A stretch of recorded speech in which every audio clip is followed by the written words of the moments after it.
नमाज में कैसे पढ़ूँगा कि जैसे मेरे नबी सल्लल्लाहु अलैहि वसल्लम ने मुझे तरीका बताया है। आप देखें कि कुरान करीम के अंदर अल्लाह ने सिर्फ ये हुक्म दिया कि नमाज कायम करो, नमाज कायम करो।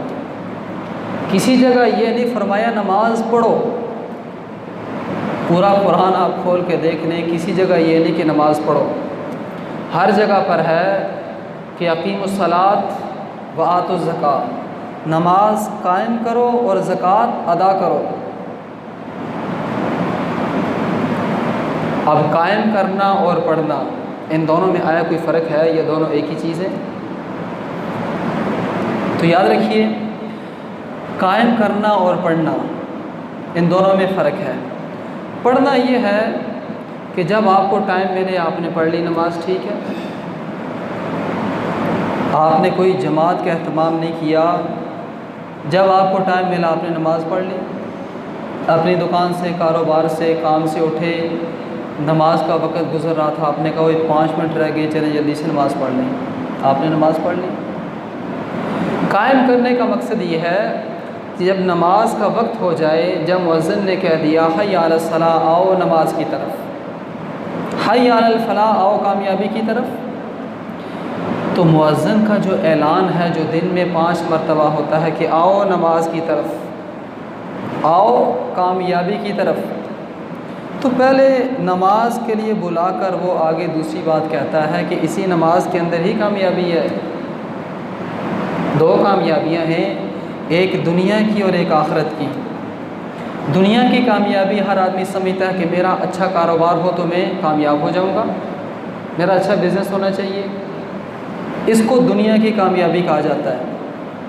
और आखिरत की कामयाबी क्या है कि आखिरत के अंदर जहन्नम से बचकर हम जन्नत में जाने वाले बन जाएं, ये कामयाबी है। इन दोनों कामयाबियों में देखते हैं कि सबसे बड़ी कामयाबी कौन सी है। अल्लाह ताला फरमाते हैं फ़मन ज़ुहज़िहा अनिन नार व उदख़िलल जन्नत फ़क़द फ़ाज़, कि जिसे जहन्नम से बचा लिया गया और जन्नत में दाखिल कर दिया, फ़क़द फ़ाज़, ये आदमी कामयाब हो गया। आखिरत की सबसे जो बड़ी इबादत है वो यही है, जो कामयाबी है वो यही है कि जहन्नम से बच जाना और जन्नत में चले जाना, ये बहुत बड़ी कामयाबी है। और इसी कामयाबी का हर मुसलमान को इंतज़ार है। इसी कामयाबी के लिए अल्लाह ने हमें दुनिया के अंदर भेजा है कि ताकि हम जो आखिरत की कामयाबी है उसके लिए यहाँ कुछ जमा कर लें। वरना हम देखें दुनिया इंसान की गुजर जाती है, रो धोकर गरीब की भी गुजर जाती है, अमीर की भी गुजर जाती है। दुनिया ऐसी जगह है कि जहाँ इत्मीनान सुकून किसी को भी नहीं है।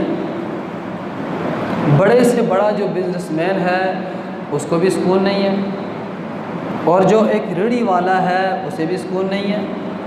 तो कोई ना कोई परेशानी यहाँ पर इंसान को आती रहती है, क्योंकि ये सुकून वाली जगह नहीं, ये इम्तिहान वाली जगह है। आखिरत के लिए यहाँ हमने तैयारी करनी है, ये वो जगह है। तो असल जो इत्मीनान और सुकून है वो तो जन्नत में जाकर मिलेगा। तो उसी जन्नत के लिए दुनिया के अंदर हमने तैयारी करनी है। अल्लाह के नबी सल्लल्लाहु अलैहि वसल्लम ने फरमाया अव्वलु मा युहासबु बिही अब्दुस्सलात, कि क़यामत में सबसे पहले जो सवाल होगा वो नमाज के बारे में होगा। चलें, पहला जो सवाल है वो होगा ही नमाज के बारे में। तो पहले सवाल के बाद दूसरा सवाल वो भी होगा, लेकिन दूसरे सवाल से पहले सवाल का हिसाब लेना पड़ेगा। अब सवाल ये है कि हमने उस पहले सवाल के लिए क्या कुछ तैयार किया है। बात देखें, तकरीर कर लेना, सुन लेना, ये कोई बड़ी बात नहीं है। बात वो है कि जो इंसान अपने अमल से करके दिखाए। बात करने का, सुनने का मकसद ये है कि अगर मेरी और आपकी नमाज में कोई कमी रह गई है तो हम उसको अभी पूरा कर लें। अभी इस वक्त हमारे पास टाइम मौजूद है। इमाम गज़ाली रहमतुल्लाह अलैह फरमाते हैं कि अल्लाह के बंदो, इंसान की ज़िंदगी में 3 औकात हैं। एक वक्त वो है जो गुज़र गया जिसे माजी कहते हैं, एक वो है जो आने वाला है उसको मुस्तकबिल कहते हैं, और एक वक्त वो है जो आपके पास अभी मौजूद है। तो फरमाते हैं जो गुज़र गया वो तो गुज़र गया, उस गुज़रे हुए वक्त में दोबारा वापस नहीं आना। जैसे कहते हैं ना, गई जवानी वापस नहीं आती, लख हो रहा खाइए। इंसान की जो उम्र गुज़र जाती है इसको वापस कोई भी ला नहीं सकता।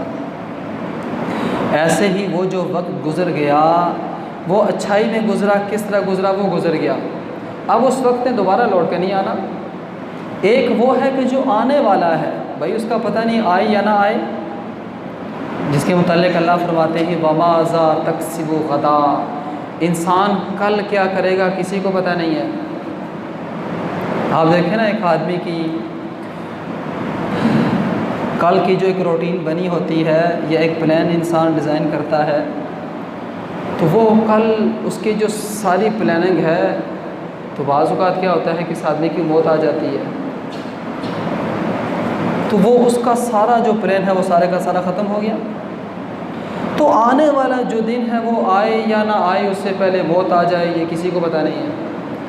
तो फरमाते हैं जो वक्त आपके पास मौजूद है इसी वक्त में अल्लाह को राज़ी कर लो, अल्लाह ताला आपके तमाम गुनाहों को माफ़ कर देंगे। तो क़यामत में सबसे पहला जो सवाल है, वो पहला जो सवाल है वो नमाज के बारे में है। अगर हम पहले सवाल के अंदर ही अल्लाह ना करे नाकाम हो गए तो आगे क्या बनेगा भाई? अरे सोचने वाली बात है।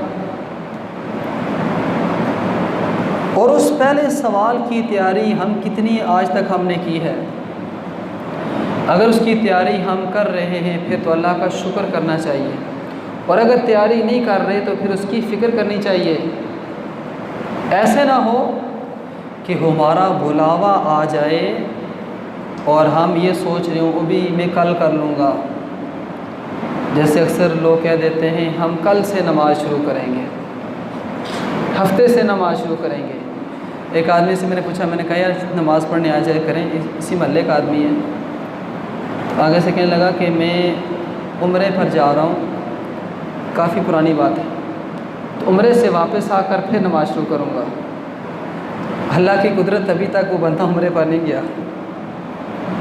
तो ये एक शैतान की तरफ से धोखा होता है, और जी कोई बात नहीं, नेकी कल कर लें, कौन सा भागी जा रहे हैं। और आज का नौजवान वो समझते हैं मेरी ज़िंदगी बड़ी लंबी है, अभी मेरी जवानी है, फिर मेरी शादी होगी, फिर बुढ़ापा आएगा, फिर मैं दुनिया से जाऊंगा। तो याद रखिए अल्लाह ने दुनिया में आने का तो एक निज़ाम बनाया है, तरतीब बनाई है, लेकिन जाने की तरतीब कोई नहीं है। बसा औकात क्या होता है कि पोता दुनिया से जा रहा है और दादा ज़िंदा है।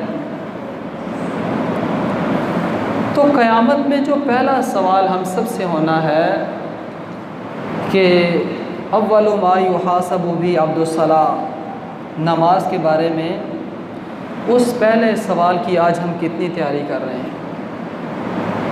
आज देखें हमारे बाकी सारे काम टाइम पर होते हैं, सारे काम, दफ्तर जाना, स्कूल जाना, कॉलेज जाना, दुकान खोलना, हर काम टाइम पर। हर दुकानदार समझता है कि अगर मैं देर से चला गया तो कहीं ऐसे ना हो मेरी दुकान से गाहक वापस चला जाए, इतनी उस गाहक की फ़िक्र है। अच्छी बात है, होनी चाहिए। एक हलाल रोज़गार इंसान ने बनाया है तो उसको आप पूरा टाइम दें, लेकिन इसका ये मतलब नहीं है कि दुकान टाइम से खुल रही है लेकिन नमाज टाइम से अदा नहीं हो रही। क्यों नहीं हो रही भाई? अल्लाह अपने नबी से फरमाते हैं वअमुर अहलका बिस्सलात, महबूब आप ख़ुद भी और अपने घर वालों की भी नमाज की तरगीब दें। वस्तबिर अलैहा, मजबूती के साथ इस पर अमल करें। ला नसअलुका रिज़्का, रिज़्क़ के मामले में परेशान नहीं होना। नहनु नरज़ुकुक, रिज़्क़ हमने देना है। अब देखें जो हमारा सबसे एक बड़ा मसला था अल्लाह ने उसको हल कर दिया। अल्लाह ने अपने नबी को मुखातिब करके उम्मत को समझा दिया कि अगर नबी को नमाज माफ़ नहीं तो फिर मैं और आप किस बात की बोली है भाई। हमें किसने आकर खुशखबरी सुना दी है, ओ जी हम तो सीधा ही जन्नत में जाने वाले हैं। जैसे आज हर आदमी कहता है, ओ जी देखिए मौलवी साहब आप हमें ना डराया करें, जन्नत हमारे लिए नहीं बनी तो फिर किसके लिए बनी है। कोई शक नहीं, जन्नत मुसलमानों के लिए बनी है, लेकिन कोई हर आदमी ये ना समझे कि सिर्फ मेरे मरने की देर है मैं सीधा जन्नत में पहुंच जाऊंगा। नहीं, उससे पहले हिसाब किताब होगा। हिसाब किताब के बाद फिर आगे जन्नत की बारी आएगी। तो याद रखिए, जन्नत हासिल करना मुश्किल काम भी नहीं है, आसान भी नहीं है।